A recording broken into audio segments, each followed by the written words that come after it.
Hello, and welcome to the Rang Rouge unit of the week. And today we're taking a look at the PTZ 59. So, there's frankly not a whole lot of information about this vehicle, as this is just a weird one-off prototype, and of course there's not a whole lot of English sources on Chinese military equipment. Basically, the Chinese had a lot of Type 59s, they quite liked the tank, and they would end up upgunning the tank over its service life. It originally had the Soviet 100mm style gun, but then they upgraded it to the British style 105mm gun. In the 90s, they decided, hey, maybe we can fit a 120mm gun.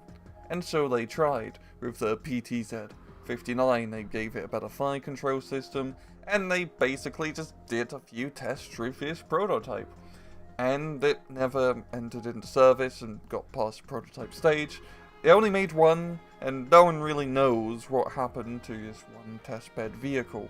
In-game, the PTZ-59 is a 40-point tank destroyer available to the Chinese.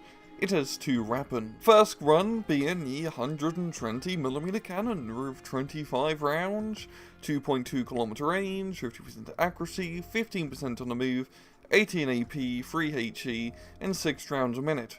It's a pretty powerful cannon considering you're paying 40 points for the actual tank destroyer, and you have long range, you're relatively accurate, just don't be moving about. And you have a 50 caliber machine gun. Drop down to the miscellaneous set has 7 frontal armor, 3 at side, 2 at back, and 2 at top. 10 HP, medium size, poor optics, 50 km an hour speed off-road, 110 on the road, poor stealth, a good autonomy of 500 kilometers, it is a prototype, and it's type restricted to support mechanized, motorized, and armored decks. In battle, the PTZ-59 is another of the long line of Chinese glass cannon tanks.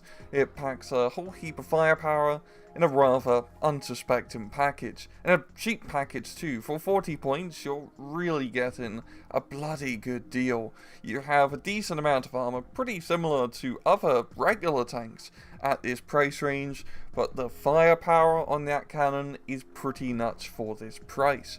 18 AP will not be dealing with super heavy tanks for sure, but heavy to mid-range tanks, you can quite easily go toe-to-toe with them. And considering you're usually half to less than half the price of those tanks, if it takes 2 PTZ-59 to kill one, or if you manage to kill it with run, that's a very effective trade. Now, of course, with it being a tank destroyer, it's not exactly great for mobile fire support, as you really don't have a stabilizer. You want to be keeping this thing back and getting the first shot advantage on your opponent. Sure, if need be, it can provide decent infantry fire support. You got 3 HE, you got a 50 caliber machine gun.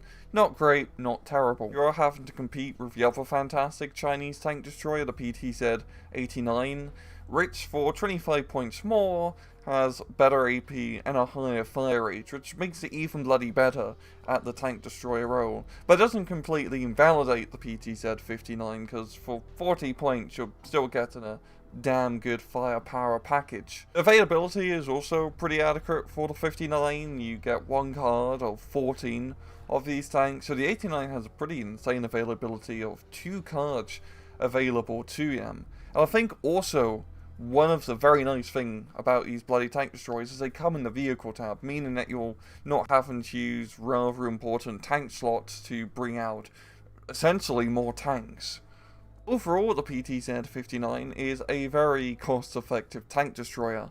In a nation which already has a lot of cost-effective tank destroyers, the PTZ-59 fills in that rather nice cheap tank destroyer role quite well, and by god, it can really hit above its rate class. It's quite a bloody good vehicle for the price you're paying. That's really the thing with China in this game. They have a whole heap of very cost-effective tanks, which will die to a stiff breeze, but if they get that first shot off, they can cause a whole heap of damage. And well, I'm going to leave it off at that. This has been another Rang Rouge unit of the week. I hope you guys enjoyed the video, and as usual, please just take it easy.